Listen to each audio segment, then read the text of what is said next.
मुंबई में जसलोक अस्पताल के आईसीयू में बीना बिस्तर पर बेहोश पड़ी थी। उसे इस हालत में देखकर उसकी मां अहल्या का कलेजा मुंह को आ रहा था। उसके कंठ से रुलाई उमड़ रही थी। उसने सपने में भी नहीं सोचा था कि उसे एक दिन ऐसा दुखदाई दृश्य का सामना करना पड़ेगा। वह बीना के पास बैठकर उसके सर पर हाथ फेरने लगी। मेरी बेटी, वह बुदबुदाई, तू एक बार आंखें खोल दे, तू होश में आ जा तो मैं तुझे बता सकूं कि मैं तुझे कितना चाहती हूँ।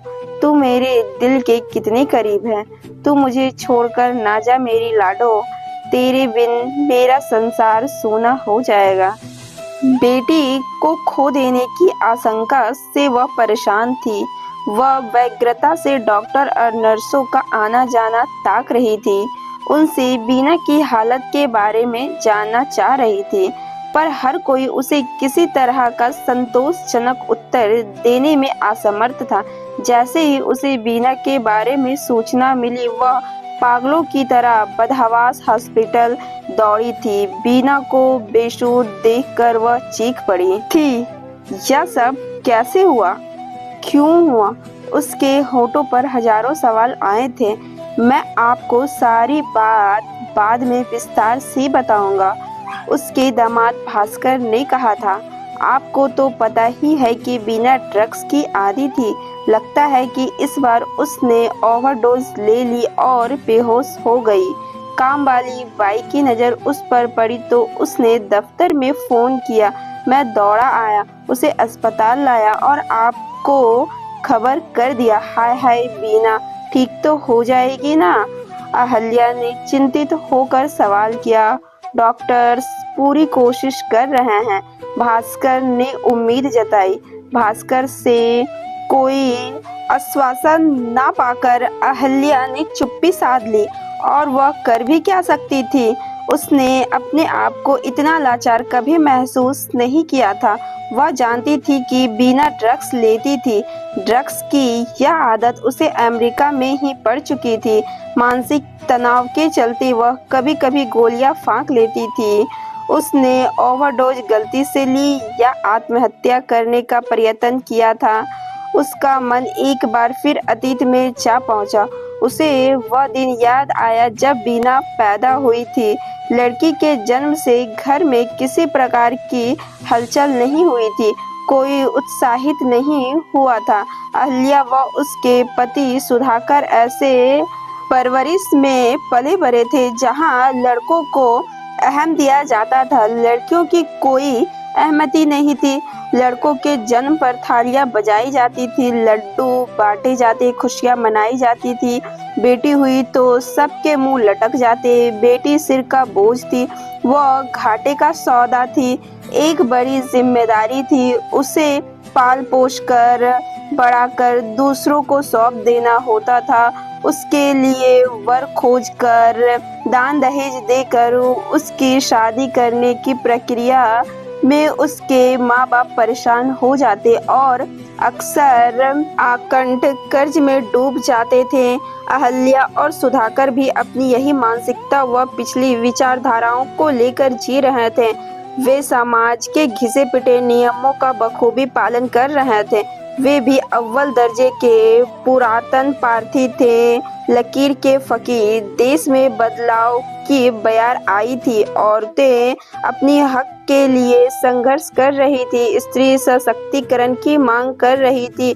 पर अहल्या और उसके पति को इससे कोई फर्क नहीं पड़ा था।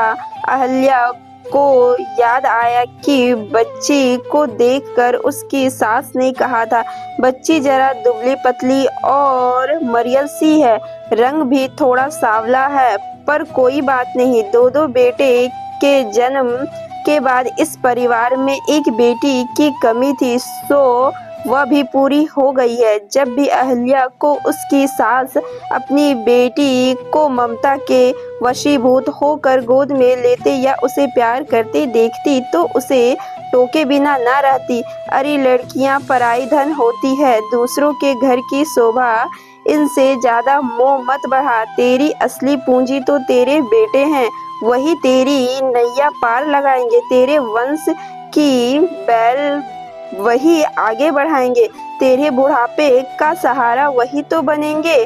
सासू माँ जब तब हिदायत देती रहती, अरे बहू, बेटी को ज्यादा सर पे मत चढ़ाओ, इसकी आदतें ना बिगाड़ो, एक दिन इसे पराए घर जाना है, पता नहीं कैसे ससुराल मिलेंगी, कैसे लोग से पाला पड़ेगा, कैसे निभेगी। बेटियों को विनम्र रहना चाहिए, दब कर रहना चाहिए, सहनशील बननी चाहिए, इन्हें अपनी हद में रहनी चाहिए। देखते ही देखते वीना बड़ी हो गई। एक दिन अहल्या के पति सुधाकर ने आकर कहा, वीना के लिए एक बड़ा अच्छा रिश्ता आया है। अरे अहल्या चकाकर बोली, अभी तो वह केवल 18 साल की है, तो क्या हुआ, शादी की उम्र तो हो गई है, इसकी जितनी जल्दी अपने घर से बोझ उतरे उतना ही अच्छा है।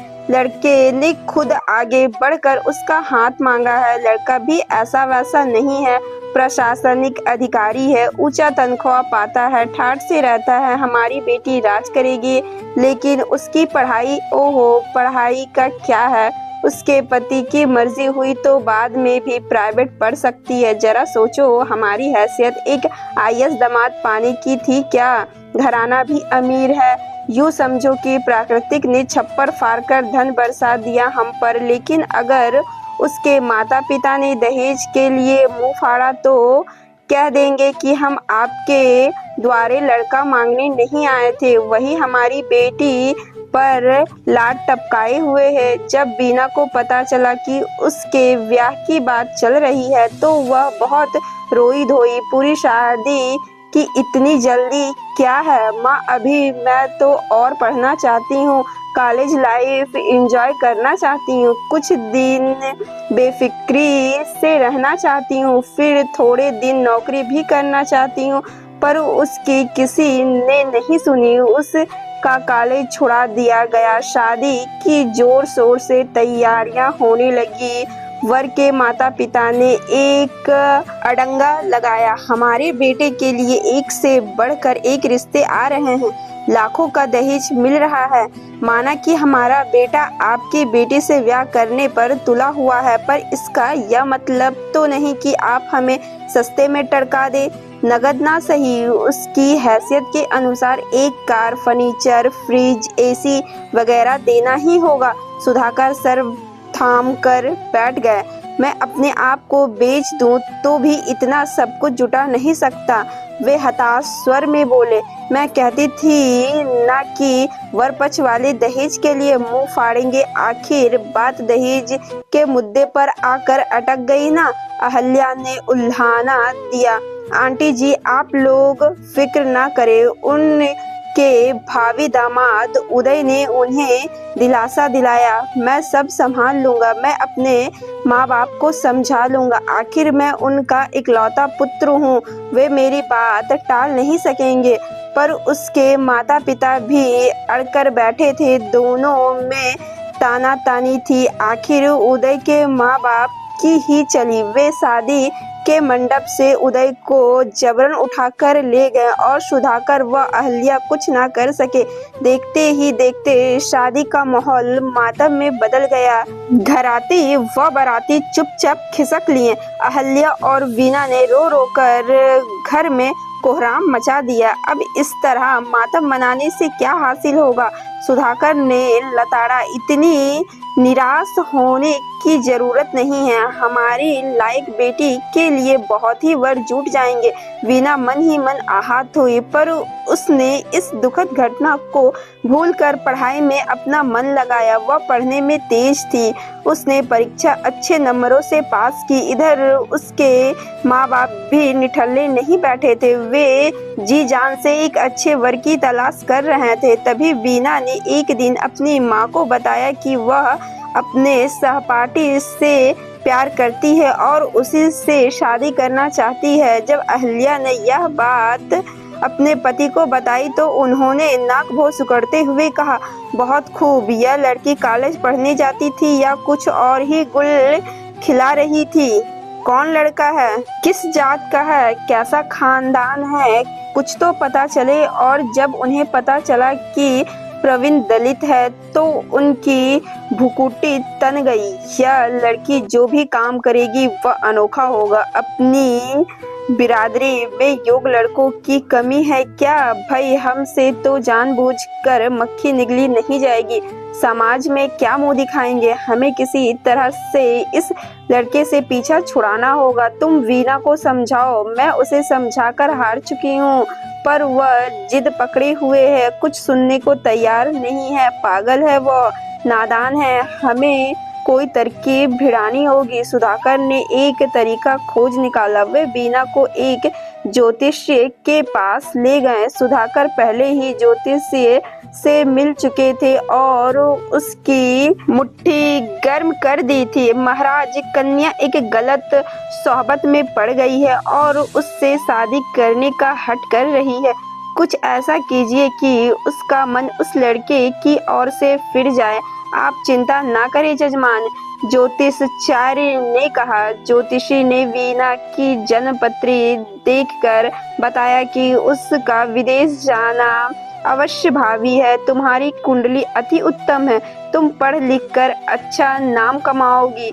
रही तुम्हारी शादी की बात, सो कुंडली के अनुसार तुम मांगलिक हो और यह तुम्हारे भावी पति के लिए घातक सिद्ध हो सकता है। तुम्हारी शादी एक मांगलिक लड़के से ही होनी चाहिए, वरना जोड़ी फलेगी फूलेगी नहीं। एक बात और, तुम्हारे ग्रह बताते हैं कि तुम्हारी एक शादी ऐन वक्त पर टूट गई थी। जी हाँ, भविष्य में इस तरह की बाधा को टालने के लिए एक अनुष्ठान करना होगा। ग्रह शांति करवानी होगी, तभी कुछ बात बनेगी। ज्योतिषी ने अपने गोलमोल बातों से वीना के मन में ऐसी दुविधा पैदा कर दी कि वह भारी असमंजस में पड़ गई। वह अपनी शादी के बारे में कोई निर्णय ना ले सकी। शीघ्र ही उसे अमेरिका की एक यूनिवर्सिटी से वजीफे के साथ वहां दाखिल मिल गया। उसे अमेरिका के लिए रवाना करके उसके माता पिता ने सुकून की सांस ली। अब सब ठीक हो जाएगा, सुधाकर ने कहा। लड़की का पढ़ाई में मन लगेगा और उसकी प्रवीण से भी दूरी बन जाएगी। बाद की बात में देखी जाएगी। इत्तेफाक से वीना के दोनों भाई भी अपने अपने परिवार समेत अमेरिका जा बसे थे और वहीं के होकर रह गए थे। उनका अपने माता पिता के साथ नाम मात्र का संपर्क रह गया था। शुरू में वे हर हफ्ते फोन करके माँ बाप की खोज खबर लेते रहते थे, लेकिन धीरे धीरे उनका फोन आना कम होता गया। वे दोनों अपने कामकाज और घर संसार में इतने व्यस्त हो गए कि महीनों बीत जाते उनका फोन ना आता। माँ बाप ने उनसे जो आस लगाई थी वह धूल धूसरित होती जा रही थी। समय बीतता रहा। वीना ने पढ़ाई पूरी कर अमेरिका में ही नौकरी कर ली थी। पूरे 8 वर्ष बाद वह भारत लौट कर आई। उसमें भारी परिवर्तन हो गया था। उसका बदन भर गया था, आंखों पर चश्मा लग गया था, बालों में 2-4 रूपहले तार झांकने लगे थे। उसे देखकर सुधाकर व अहल्या धक से रह गए पर कुछ बोल न सके। अब तुम्हारा क्या करने का इरादा है बेटी? उन्होंने पूछा। मेरा नौकरी करके जी भर गया है। मैं अब शादी करना चाहती हूँ। यदि मेरे लायक कोई लड़का है तो आप लोग बात चलाइए, उसने कहा। अहल्या और सुधाकर फिर से वर खोजने के काम में लग गए पर अब स्थिति बदल चुकी थी। वीना अब उतनी आकर्षक नहीं थी। समय ने उस पर अब अपनी छाप छोड़ दी थी। उसने समय से पहले ही प्रौढ़ता का जामा ओढ़ लिया था। वह अब नटखट चुलबुली नहीं, धीर गंभीर हो गई थी। उसके माता पिता जहाँ भी बात चलाते उन्हें मायूसी ही हासिल होती थी। तभी एक दिन एक मित्र ने उन्हें भास्कर के बारे में बताया, पर वह विधुर उसकी पहली पत्नी की अचानक असमय मृत्यु हो गई। भास्कर नाम है उसका। वह इंजीनियर है, अच्छा कमाता है, खाते पीते घर का है। माता पिता ने वीना पर दबाव डालकर उसे शादी के लिए मना लिया। नवविवाहित वीना की सुप्त भावनाएं जाग उठी। उसके दिल में हिलोरें उठने लगी। वह सपनों में खो गई वह अपने हिस्से की खुशियां बटोरने के लिए ललायित हो गई, लेकिन भास्कर से उसका जरा भी तालमेल नहीं बैठा। उनमें शुरू से ही पटती नहीं थी। दोनों के स्वभाव में जमीन आसमान का अंतर था। भास्कर बहुत ही मितभाषी, लेकिन हमेशा गुमसुम रहता, अपने में सीमित रहता। बीना ने बहुत कोशिश की कि उनमें नजदीकियां बढ़े, पर यह एक तरफा प्रयास था। भास्कर का हृदय मानो एक दुर्भेद्य किला था। वह उसके मन की था ना पा सकी थी। उसे समझ पाना मुश्किल था। पति और पत्नी में जो अंतरंगता वह आत्मीयता होनी चाहिए, वह उन दोनों में नहीं थी। दोनों में दैहिक संबंध भी नाम मात्र का था। दोनों एक ही घर में रहते, पर अजनबियों की तरह। दोनों अपनी अपनी दुनिया में मस्त रहते, अपनी अपनी राह चलते। दिनों दिन बीना और उसके बीच खाई बढ़ती गई। कभी कभी बीना भविष्य के बारे में सोचकर चिंतित हो उठती। इस शुष्क स्वभाव वाले मनुष्य के साथ सारी जिंदगी कैसे कटेगी? इस उभरे जीवन से वह कैसे निजात पाएगी? यह सोच निरंतर उसके मन को मथते रही। एक दिन वह अपने माता पिता के पास जा पहुंची। माँ, पिताजी, मुझे इस आदमी से छुटकारा चाहिए। उसने दो टूक कहा। अहल्या और सुधाकर स्तंभित रह गए। यह क्या कह रही है तू? अचानक यह कैसा फैसला ले लिया तूने? आखिर भास्कर में क्या बुराई है? अच्छे चाल चलन का है, अच्छा कमाता धमाता है, तुझसे अच्छी तरह पेश आता है। कोई दहेज वहेज का लफड़ा तो नहीं है ना?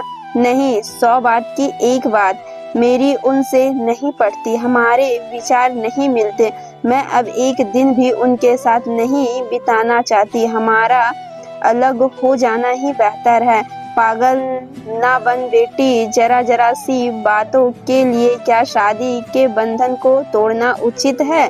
बेटी, शादी में समझौता करना पड़ता है, तालमेल बैठाना पड़ता है, अपने अह को त्यागना पड़ता है। वह सब मैं जानती हूँ।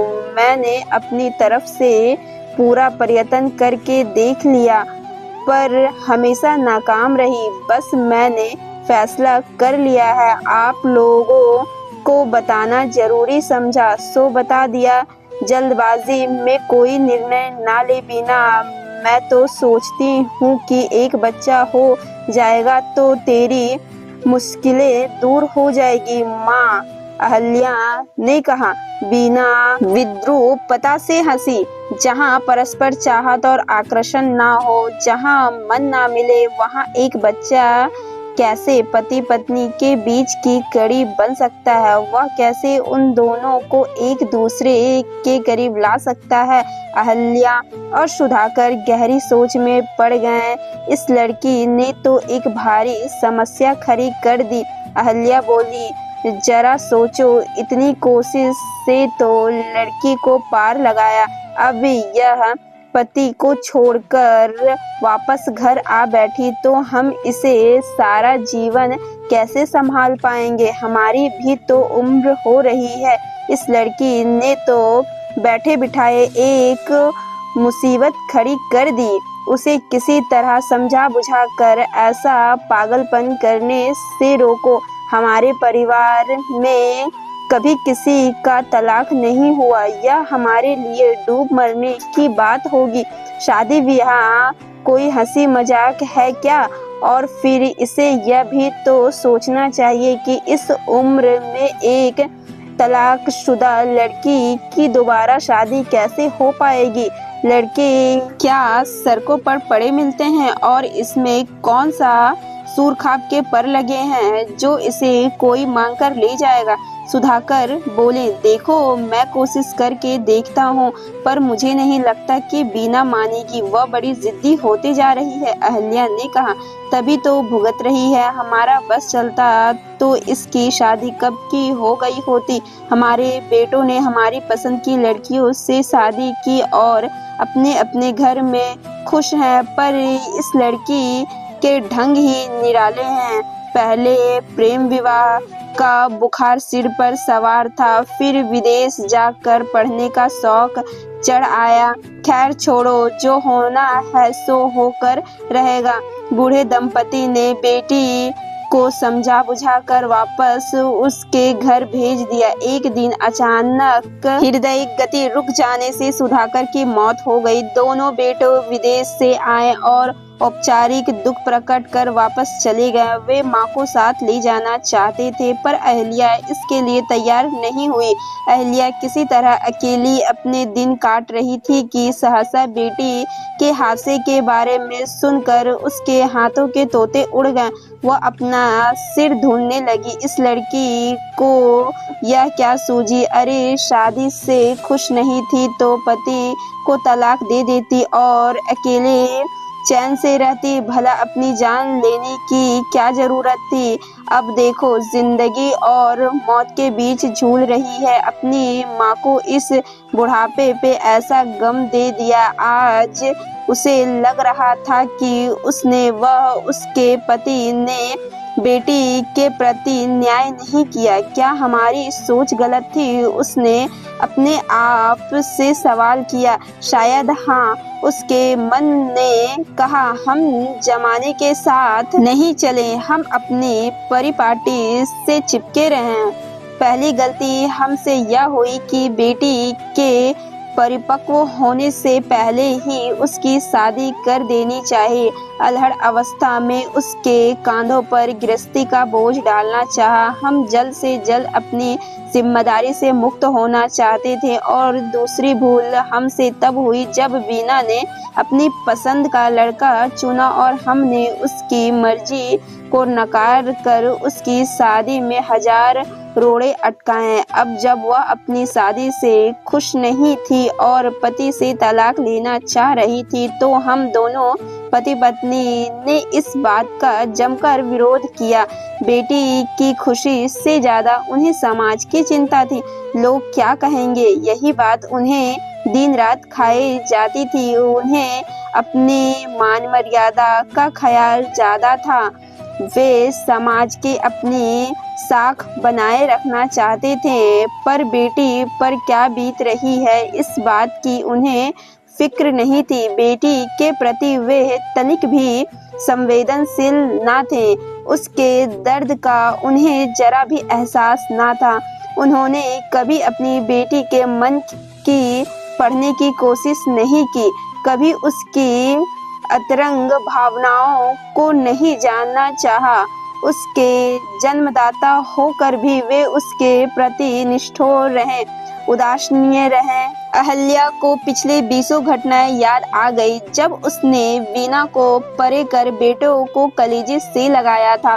उसने हमेशा बेटे को अहमियत दी, जबकि बेटी की अवहेलना की। बेटे को परवान चढ़ाया, पर बेटी जैसे तैसे पल गई। बेटों को अपनी मनमानी करने की छूट दी, पर बेटी पर हजार अंकुश लगाए। बेटों की उपलब्धियों पर हर्षित हुई, पर बेटी की खुशियों को नजरअंदाज किया। बेटों की हर इच्छा पूरी की, पर बेटी की हर अभिलाषा को अनदेखा किया। बेटे उसकी गोद में चढ़े रहते या उसकी बाहों में झूलते, पर वीणा के लिए न उसकी गोद में जगह थी न उसके हृदय में। बेटे और बेटी में उसने पक्षपात क्यों किया था? एक औरत होकर उसने औरत का दर्द क्यों नहीं जाना? वह क्यों इतनी हृदयहीन हो गई थी। बेटी के विवश मुख को याद कर उसके आंसू बह चले। वह मन ही मन रोकर बोली, बेटी तू जल्दी होश में आ जा। मुझे तुझसे बहुत कुछ कहना सुनना है, तुझसे क्षमा मांगना है।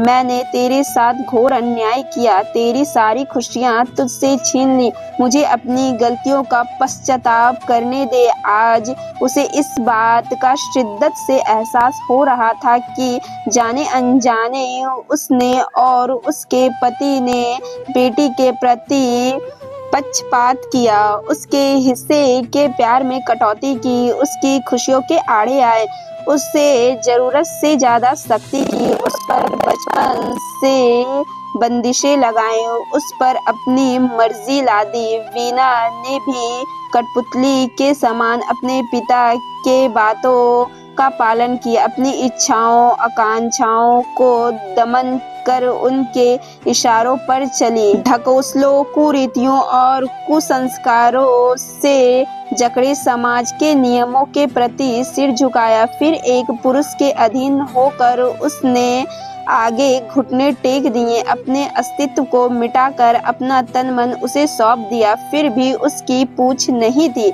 उसकी कद्र नहीं थी, उसकी कोई मान्यता नहीं थी। प्रतीक्षा कक्ष में बैठे बैठे अहल्या की आंख लग गई थी। तभी भास्कर आया। वह उसके लिए घर से चाय नाश्ता लेकर आया था। माँ जी, आप जरा रेस्ट रूम में जाकर फ्रेश हो लो, तब तक मैं यहाँ बैठता हूँ। अहल्या नीचे की मंजिल पर गई। वह बाथरूम में हाथ मुंह धोकर निकली थी कि एक अनजान औरत उसके पास आई और बोली, बहन जी, अंदर जो आईसीयू में मरीज भर्ती है, क्या वह आपकी बेटी है और क्या वह भास्कर जी की पत्नी है? हाँ, लेकिन आप यह बात क्यों पूछ रही है? एक जमाना था जब मेरी बेटी शोभा भी इसी भास्कर से ब्याही थी। अरे अहल्या मुँह भाए उसकी एकटक ताकने लगी। हाँ बहन जी, मेरी बेटी इसी शख्स की पत्नी थी। वह इसके साथ कॉलेज में पढ़ती थी। दोनों ने भागकर प्रेम विवाह किया, पर शादी के 2 साल बाद ही उसकी मौत हो गई। ओह, यह सुनकर बहुत अफसोस हुआ। हाँ, अगर उसकी मौत किसी बीमारी की वजह से होती तो हम अपने कलेजे पर पत्थर रखकर उसका वियोग सह लेते। उसकी मौत किसी हादसे में भी नहीं हुई कि हम उसे आकस्मिक दुर्घटना समझकर मन को समझा लेते। उसने आत्महत्या की थी।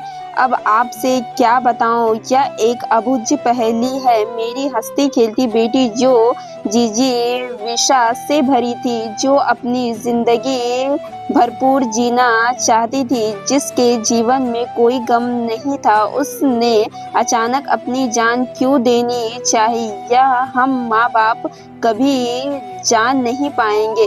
मरने के पहले दिन वह हमसे फोन पर बातें कर रही थी, खूब हंस बोल रही थी, और दूसरे दिन हमें खबर मिली कि वह इस दुनिया से जा चुकी है। उसके बिस्तर पर नींद की गोलियों की खाली शीशी मिली, ना कोई चिट्ठी, ना पत्री, ना सुसाइड नोट। और भास्कर का इस बारे में क्या कहना था? यही तो रोना है कि भास्कर इस बारे में कुछ भी बता ना सका। हमने कोई झगड़ा नहीं हुआ। उसने कहा, छोटी मोटी खिटपिट तो मियाँ बीवी में होती रहती है, पर हमारे बीच ऐसी कोई भीषण समस्या नहीं थी कि जिस की वजह से शोभा को जान देने की नौबत आ पड़े। लेकिन हमारे मन में हमेशा यह शक बना रहा कि शोभा को आत्महत्या करने को उकसाया गया। बहन जी, हमने तो पुलिस में भी शिकायत की कि हमें भास्कर पर या उसके घर वालों पर शक है, पर कोई नतीजा नहीं निकला। हमने बहुत भागदौड़ की कि मामले की तह तक पहुँचे, पर फिर हार कर रो धो कर चुप बैठ गए। पति पत्नी के बीच क्या गुजरती थी यह कौन जाने, उसके बीच क्या घटा या किसी को नहीं पता। हमारी बेटी को कौन सा गम खाए जा रहा था, यह भी हम जान ना पाए।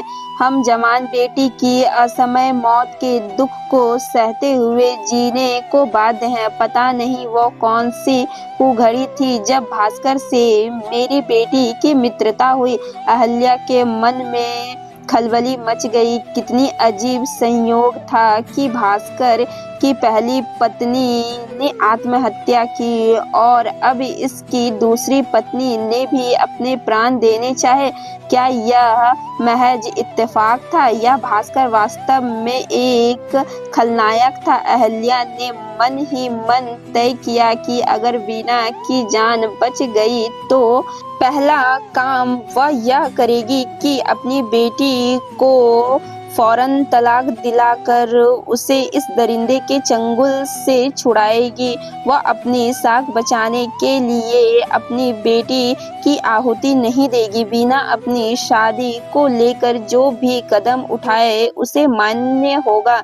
इस कठिन घड़ी में उसकी बेटी को उसका साथ चाहिए, उसका संबल चाहिए।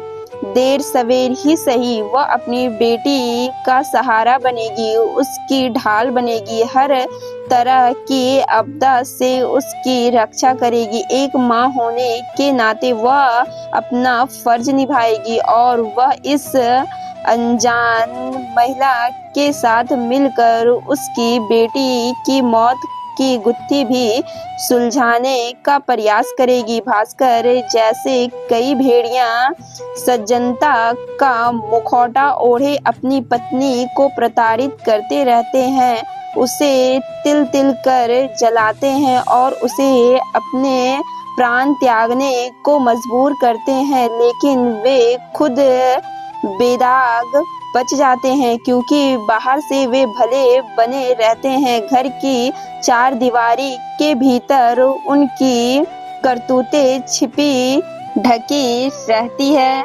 धन्यवाद। मिलते हैं नेक्स्ट कहानी में। और वीडियो पसंद आए तो वीडियो को लाइक करो और चैनल को सब्सक्राइब करो।